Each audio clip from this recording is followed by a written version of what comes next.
এখানে আসলে আমরা জানি যে বিদ্যাজ্যোতি স্কুলগুলো যেগুলো টিবিসি থেকে সিবিএসসিতে কনভার্ট করার প্ল্যানিং চলছে স্টেট গভর্নমেন্টের, তার উপর জোর করে ইংলিশ ল্যাঙ্গুয়েজটা ইমপ্লিমেন্ট করা হয়েছে।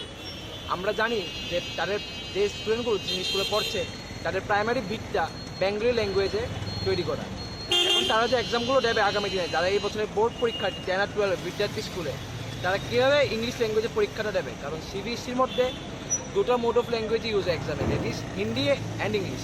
তারা তো বেঙ্গলিতে এক্সাম দিয়ে এসেছে, তারা এখন কীভাবে হঠাৎ করে আবার ইংলিশে এক্সাম দেবে? তারা কি ভাষা শিখবে কি পড়া পড়বে? এবং দ্বিতীয়ত, আমাদের স্টেট গভর্নমেন্টের কাছে কি এতটুকু ভালো ইনফ্রাস্ট্রাকচার আছে যে তারা সমস্ত বিদ্যাজ্যোতি স্কুলগুলোতে ইংলিশ ইমপ্লিমেন্ট করতে পারবে?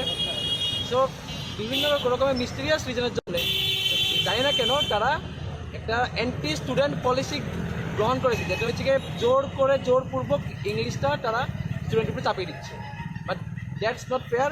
অ্যান্ড আমরা ডাইরেক্টরের কাছে অনুরোধ করব যাতে এই যে পলিসিটা যাতে ফেরত নেওয়া হোক, এবং যারা বিদ্যাজ্যোতি স্কুলের তারা যেন বেঙ্গলি ল্যাঙ্গুয়েজেই তারা এক্সামটা দেখ, এটাই আমাদের দাবি। কোন দলের পক্ষ থেকে আমরা নিশ্চয়ই পক্ষ থেকে কংগ্রেসের স্টুডেন্ট সংগঠন, আমরা এখান থেকে। আপনার পরিচয়টা? স্বরূপ Singh on behalf of NSA.